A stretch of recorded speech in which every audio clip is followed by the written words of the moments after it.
ओम नमः सिद्धेभ्य नमो जीर्णाणम। सभी को सादर शुद्धात्म वंदन। आज फाल्गुन शुक्ल चतुर्दशी का यह शुभ मंगल पावन दिवस है। कहीं कहीं पर आज अमावस्या का दिन भी कहा गया है, क्योंकि तिथि थोड़ी सी आगे पीछे होती रहती है।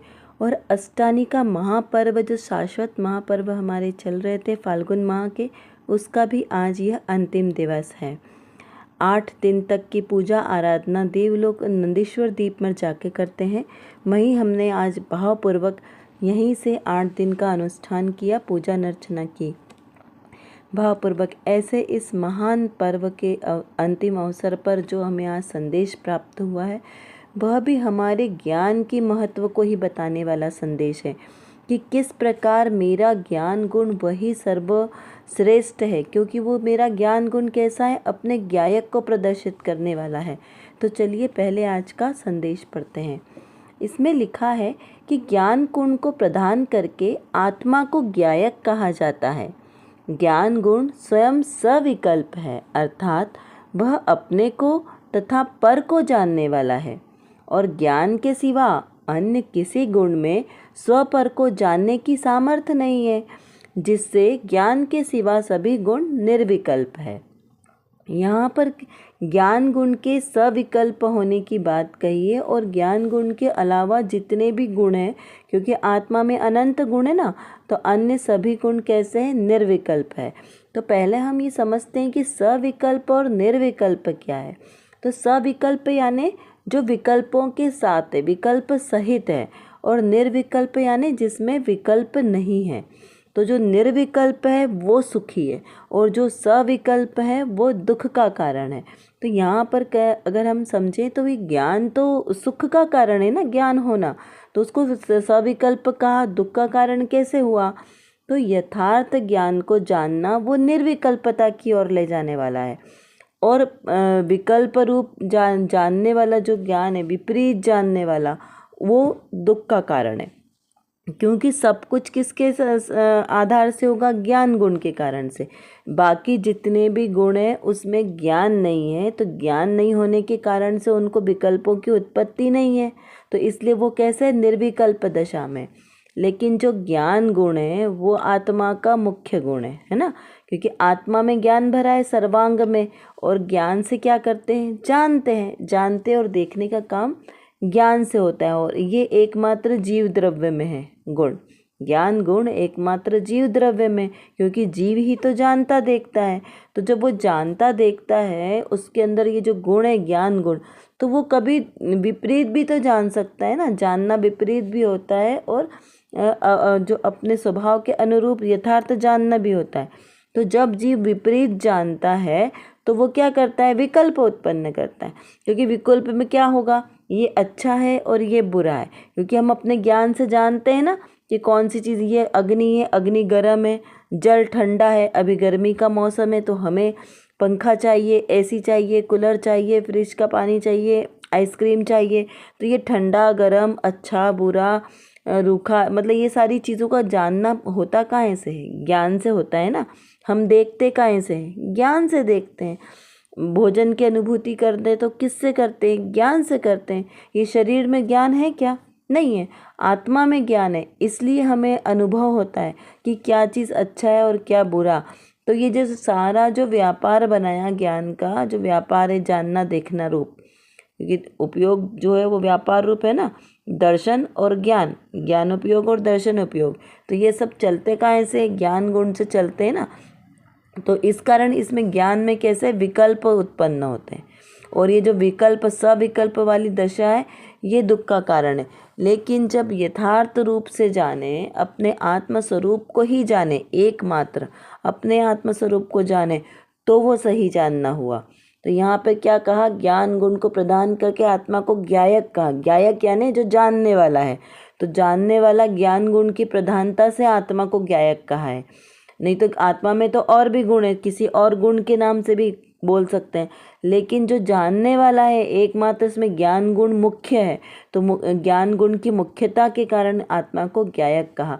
कि मैं ज्ञायक स्वभावी आत्मा हूँ, तो हमें जानना क्या है कि मैं ज्ञायक स्वभावी आत्मा हूँ, मात्र जानने वाला आत्मा हूँ, करने वाला आत्मा नहीं हूँ, कर्ता वाला आत्मा नहीं हूँ। ऐसा जब हम जाने तो हमारा जानना सार्थक होगा कि द्रव्य स्वभाव से एकमात्र आत्मा जानने वाला है, बस मात्र जानने वाला, ऐसा ज्ञान गुण से परिपूर्ण है आत्मा। तो जो ज्ञान गुण स्वयं है वो कैसा है? सविकल्प है। लेकिन वह कैसा है? अपने को भी जानता है और पर को भी जानता है, क्योंकि ऐसा थोड़ी है कि मेरा ज्ञान सिर्फ मुझे ही जान रहा है, पर को नहीं जान रहा है। स्व और पर दोनों को जानने वाला ऐसे इस ज्ञान गुण में विशेष सामर्थ्यता है। तो वो दोनों को जानता है, और जब दो को जानेगा तो कैसा होगा?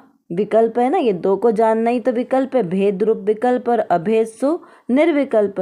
तो यदि आत्मा एकमात्र मेरे ज्ञान स्वभाव को ही जाने, मेरे अपने स्वभाव को ही जाने, तो वहाँ पर वो निर्विकल्प हो सकता है। आत्मा निर्विकल्प कब हो सकता है? जब वो सब सिर्फ केवल अपने ही आत्मा को जाने, तब वो निर्विकल्प होता है, और तब वो केवल ज्ञान की प्राप्ति करता है ना, शुद्धोपयोग की दशा।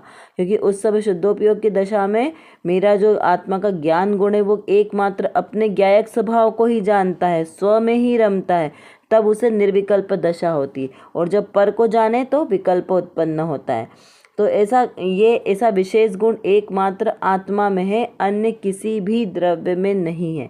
तो इसीलिए अन्य सभी द्रव्य कैसे हैं? निर्विकल्प है। और एकमात्र अपना ज्ञान गुण के कारण जो मेरा जीव तत्व है, मेरा ज्ञायक स्वभाव है, वो एकमात्र ज्ञान गुण के कारण उसको सविकल्प कहा। इस प्रकार आज के इस संदेश का यहाँ पर अर्थ निकलता है कि ज्ञान गुण सविकल्प और निर्विकल्प, अगर देखा जाए तो दोनों है ज्ञान गुण में, सविकल्पता भी है और निर्विकल्पता भी है। तो कैसे? स्व को जाने तो निर्विकल्प, और पर को जाने तो सविकल्प। तो चलिए अब देखते हैं आज की रत्न कणिका में कौन सी विशेष बात आई है। यहाँ पर श्रोता ने प्रश्न किया है कि पर द्रव्य के जानने की तरफ परिणति जाए, अर्थात उपयोग बाहर में भटके, उस समय वीतरागता बनी रहती है अथवा नहीं। क्या प्रश्न किया है कि पर द्रव्य को जाने, तब परिणति जब बाहर की तरफ जा रही है, तो उस समय उपयोग बाहर में भटके, तब वीतराग दशा होगी कि नहीं होगी, है ना, ये प्रश्न है। तो देखिए, स्वद्रव्य को जाने किसका गुण है? ज्ञान गुण का कार्य है। किसको? स्वद्रव्य को जानना और परद्रव्य को जानना। तो जब वो ज्ञान गुण की परिणति स्व और परद्रव्य को जान रही है, तो उस समय उपयोग तो बाहर की साइड गया ना। स्वद्रव्य को जानेगी तो अपने आत्मा में दृष्टि जाएगी, और परद्रव्य को जानने से दृष्टि बाहर जा रही है, बाहर भटक रही है। तो उस समय उनको भी, उस जीव को वीतरागता है कि नहीं है, ये प्रश्न किया है। तो इसका समाधान स्वरूप कहते हैं कि साधक को स्व आश्रय से जितनी वीतराग परिणति हुई, उतनी वीतरागता को परगेय की तरफ लक्ष्य जाने के समय भी टिकी रहती है, परंतु साधक को परगेय की तरफ उपयोग के समय पूर्ण वीतरागता नहीं है। यहाँ राग का अवश्य सद्भाव है, परंतु उस भूमिका में जितनी वीतरागता हो चुकी है, उतनी तो हर समय टिकी ही रहती है। जैसे चतुर्थ गुणस्थान में परलक्षी उपयोग के समय भी अनंतानुबंधी राग द्वेष का तो अभाव ही है।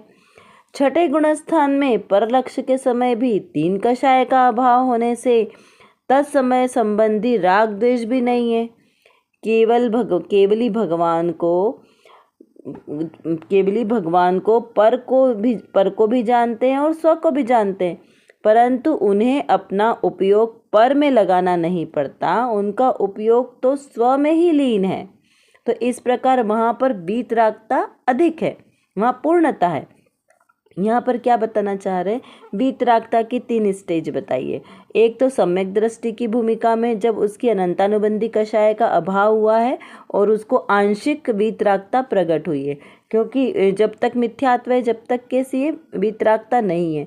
तो जैसे ही मिथ्यात्व का अभाव हुआ और सम्यक्त की प्राप्ति हुई अनंतानुबंधी कषाय के अभाव से, चौकड़ी के अभाव से, तो वहाँ पे आंशिक वीतरागता प्रकट हुई। तब जब आंशिक वीतरागता प्रकट हुई तो बाकी भाग में तो अभी राग भाव मिश्रित है ना, तब वो जीव पूजा पाठ, दयादान आदि व्यवहार धर्म भी धारण करेगा, और वीतराग धर्म उसके अंतर में परिणाम जो जागृत हुए हैं। तो वहाँ कहा कि वो वैसे चली नहीं जाएगी, उतने जितने अंशों में वीतरागता प्रकट हुई है वो तो टिकी ही रहेगी, लेकिन जो बाहर में परिणति जा रही है उतने अंशों में उसको राग द्वेष का सद्भाव रहेगा और वीतराग भी रहेगी। यानी दोनों दशा वहाँ पर मिली जुली अवस्था है। कब? चतुर्थ गुणस्थान में। जब सम्यक दृष्टि हुआ तब उसको दोनों है, लेकिन कितना? वीतरागता थोड़ी और राग का अंश ज़्यादा। फिर धीरे धीरे वो बढ़ता गया। तो जो चार कषाय चौकड़ी है ना, उसका यही भाव यहाँ निकलता है कि अनंतानुबंधी तो पूरा मिथ्यात्व अवस्था। फिर उसके बाद जो अप्रत्याख्यान वाली दर्शाई, मतलब दो कषाय चौकड़ी का भाव हुआ, जब उसको व्रतादि अंगीकार करने के भाव आए तो उसमें वितरागता की विशुद्धि थोड़ी और बढ़ेगी। फिर उसके बाद तीन कषाय चौकड़ी का भाव हुआ, अनंतानुबंधी, अप्रत्याख्यान और प्रत्याख्यान, ऐसे चार कषाय। कौन सी? क्रोध, मान, माया, लोभ, सब में लगाना। इस प्रकार चार चौकड़ी का अभाव हुआ। तब वीतरागता की दशा और आगे बढ़ी और महाव्रत आदि लेने के अंगीकार के भाव हुए। तब उस समय भी रागादिक भाव तो हैं, लेकिन कैसे हैं? शुभ भाव है। रागादिक के भाव शुभ है। जैसे पहले थी चतुर्थ गुणस्थान में वैसे वाले राग के भाव नहीं है। अब कैसे हैं? विशुद्ध परिणाम हो गए और ज़्यादा शुद्धता हो गई है। फिर उसके बाद में सातवें गुणस्थान से लेके 11वें गुणस्थान, क्योंकि 6 से 11 गुणस्थान तक छद्मस्त अवस्था है। यहाँ पर भी वीतराग दशा है, क्योंकि बढ़ता हुआ गुणस्थान है ना, लेकिन यहाँ पे भी वीतरागता पूर्णता को प्राप्त नहीं हुई है, क्योंकि अभी संजुलन कषाय बची है ना। संजुलन कषाय धीरे धीरे उसका अभाव होगा, एक एक करके जाती है। तो मोह गुण, जो मोह है, मोह सबसे लास्ट में जाता है। और कैसा? वो लोभ कषाय। तो जो संजुलन, क्रोध, मान, माया, और फिर उसके बाद वो संजुलन लोभ में कन्वर्ट हो जाते हैं बचे हुए परिणाम, और अंत में वो परिणाम जाते हैं। तो तब तक पूर्णता नहीं कही जाती। तब धीरे धीरे अब कैसे बढ़ रही है? अब इधर वीतरागता बढ़ती जा रही है और रागांश कम होते जा रहे हैं, क्योंकि संजुलन बहुत कम हो गए ना। अब जब जीव 11वें गुणस्थान तक आया तो वहाँ पर भी जीव को कैसा है? क्षीण मोह आया ना। तो मोह मतलब मोह राग द्वेष कषाय के भाव है, तो वो थोड़े से बचे और बाकी भाग वीतरागता का है। जैसे चतुर्थ गुणस्थान में थोड़ी से अंशों में वीतरागता का प्रकट हुई थी और बाकी अंशों में राग भाव थे, अब उसका विपरीत हो गया। थोड़े अंशों में राग भाव है और बाकी पूरे अंशों में वीतराग परिणाम है। और जब 12वां गुणस्थान होता है उस समय वीतरागता की पूर्णता प्राप्त हो जाती है। क्यों? क्योंकि अब उसमें राग का अंश नहीं होना है। फिर धीरे धीरे से केवल ज्ञान की जो दशा है, वो केवल ज्ञान की दशा में पूर्ण वीतरागता प्रकट हो जाती है, क्योंकि अब दोबारा से उन्हें राग का कोई अभाव नहीं है, कि मोह का भी पूरा नाश हो चुका है। चारों ही कषाय चौकड़ी पूर्णता से जा चुकी है। तब पूर्णता से कैसी है? वीतरागता प्रकट हो गई है। लेकिन वहाँ पर स्वगेय और परगेय को जानने का विकल्प मात्र भी नहीं है। पूर्व की दशा में तो स्व और पर को जानने का विकल्प था ना। अब वीतराग की दशा में क्या हुआ? उसे न स्व को वो एकमात्र स्व को ही जानने में झलकता तो लोकालोके। देखिए ज्ञान की कितनी महानता है। जब वीतराग दशा पूर्णता को प्रकट हो गई है, केवल ज्ञान प्रकट हो गया, उस समय वो लोकालोक को, तीनों लोकों को, तीनों कालों को और उनकी अनंती पर्यायों को, क्योंकि अनंत द्रव्य है ना लोक में, तो अनंत द्रव्यों को, उनकी अनंत पर्यायों को एक साथ जानते हैं युगपद। लेकिन फिर भी जानने का विकल्प नहीं है, उधर दृष्टि नहीं जाती। ऐसी पूर्ण वीतराग दशा अरहंत भगवान को प्रकट होती है। और उसके पहले जो छद्मस्त अवस्था में जो मन पर्यय ज्ञान प्रकट होता है ना, उस मन पर्यय ज्ञान के समय में भी जो वीतरागता बढ़ती जा रही है, तो उन्हें किसी को जानने का, स्पेशल सबको जानने का भाव नहीं आता, किसी के प्रति राग द्वेष का भाव नहीं आता। इसीलिए तो उस अवस्था में मन पर्यय ज्ञान प्रकट होता है। हम सोचे कि पहले किसी को हो जाए तो कितनी मुश्किल हो जाएगी, कि सब एक दूसरे के मन की बात जानने लगेंगे, तो पूरा सारा खेल ही खत्म हो जाएगा। तो इस प्रकार यहाँ पर देखिए कितनी व्यवस्थित प्रक्रिया है, कि जानना भी होता है तो कब होता है? पूर्ण जानना भी तब होता है, तब वीतरागता की प्राप्ति हो जाती है। तो इस प्रकार यहाँ पर आज के इस संदेश का ये तात्पर्य निकलता है कि जो परद्रव्य को जानने की तरफ परिणति जा रही है, तो उसमें भी जब उपयोग बाहर की तरफ भटके, तब वीतरागता कोई खत्म नहीं होती। वीतरागता तो रहती है, बनी रहती है, लेकिन उसके अंश कम ज़्यादा होते रहते हैं। तो जैसे जैसे धीरे धीरे पुरुषार्थ बढ़ता है वैसे वैसे ही वीतरागता भी बढ़ती जाती है और राग का अंश कम होता जाता है। तो इस प्रकार पूर्ण वीतरागता प्रकट हो, ऐसे हमारा पुरुषार्थ ऐसा ही चलना चाहिए। अभी हम कुछ प्रश्न के ऊपर और विचार करते हैं कि ज्ञान में विकल्प है या नहीं, ज्ञान विकल्पात्मक है या निर्विकल्प है। ज्ञान जो गुण है आत्मा का, उसे सविकल्प भी कहा, निर्विकल्प भी कहा, है ना। तो वो किस अपेक्षा से कहा, कैसे कहा, उस पर विचार करना है। फिर आत्मा को ज्ञायक क्यों कहा, उस पर भी विचार करना है। ज्ञायक स्वभाव मेरा है ना, तो मेरा आत्मा का ज्ञायक स्वभाव कैसा है, कहाँ आया है। समय सार जी की छठी गाथा में आया है कि मैं एक ज्ञायक भाव हूँ, है ना। तो मैं एक ज्ञायक भाव हूँ, तो परभावों से अपनी आत्मा को भिन्न बोला, तो वो किस अपेक्षा से बोला, ये हमें चिंतन करने के लिए अति आवश्यक है। स्व आश्रय और पर आश्रय क्या है। स्व आश्रय, स्व यानी मैं जीव तत्व, मैं ज्ञायक स्वाभाविक आत्मा, ये स्व है। और पर यानी मेरे आत्मा के अलावा जितने भी हैं वो सब कैसे हैं, पर द्रव्य हैं, पर वस्तुएं हैं।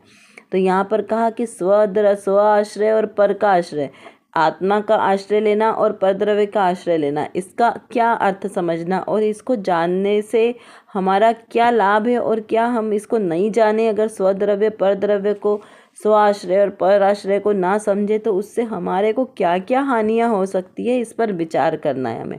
क्योंकि शांत चित्त से जितना चिंतन करेंगे ना, उतना हमें विषय क्लियर होता है। वीतरागता और चक्रवर्तीपना एक साथ हो सकता है क्या। ये देखिए, अंतर में वीतराग परिणाम भी आए, सम्यक दृष्टि जीव है, 6 खंड का अधिपति है, और इधर बोलो कि वो राग, क्योंकि 6 खंड का वैभव है ना, तो क्या ये दोनों एक साथ हो सकता है। किसके लक्ष्य से पूर्ण वीतरागता प्रकट होती, ऐसा विचार और चिंतन करें कि क्या पंच परमेष्ठी के लक्ष्य से हमें वीतरागता प्रकट हो सकती है। क्योंकि जो वीतरागी है उन्हीं का लक्ष्य करें तो वीतरागता प्रकट हो जाएगी, पर लक्ष्य से तो होगी नहीं। तो किसका लक्ष्य लेना है, इस प्रकार हमें चिंतन करना है। देवशास्त्र गुरु जो हमारे व्यवहार सम्यक पर निमित्त है, तो क्या ये हमारे वीतराग दशा उत्पन्न करने के लिए निमित्त है, इनके लक्ष्य से हमारे को वीतरागता प्रकट होगी, ऐसा विचार करें। कर विचार तो पाम, हम जितना विचार करेंगे उतना ही हमारा विषय क्लियर होगा। क्योंकि हमारे पास समय की कमी है और जानना बहुत ज़्यादा है। और किसको जानना है, अपने ही ज्ञायक स्वभाव को जानना है। तो जब तक हम अपने इस ज्ञायक स्वभाव को नहीं जानेंगे तब तक हमारा कोई भी कार्य सिद्ध नहीं हो सकता। तो एकमात्र जो मेरे अंदर, मतलब मेरे आत्म स्वभाव में जो ज्ञान नाम का विशेष गुण है, इस गुण को एकमात्र अपने ज्ञायक स्वभाव को जानने में लगाएं तो निर्विकल्प दशा की प्राप्ति होगी। और इस निर्विकल्प दशा के ही आश्रय से हमें शाश्वत सुख की प्राप्ति होगी। तो वो शाश्वत सुख हमें प्राप्त हो, इसीलिए पुरुषार्थ करना आवश्यक है। उसके लिए व्यवहार से तो सच्चे वीतरागी देवशास्त्र गुरु का आश्रय लेना योग्य है, और निश्चय नय से मेरी निज शुद्धात्मा का आश्रय लेना ही सर्वश्रेष्ठ उपाय है। अभी के लिए बस इतना ही। विशेष चर्चा हम आगे की कक्षाओं में करेंगे। तब तक हम अपने आत्मस्वरूप को जानें, पहचानें और उसी में लीन रहें। इसी विशेष मंगल भावना के साथ आप सभी को सादर जय जिनेंद्र।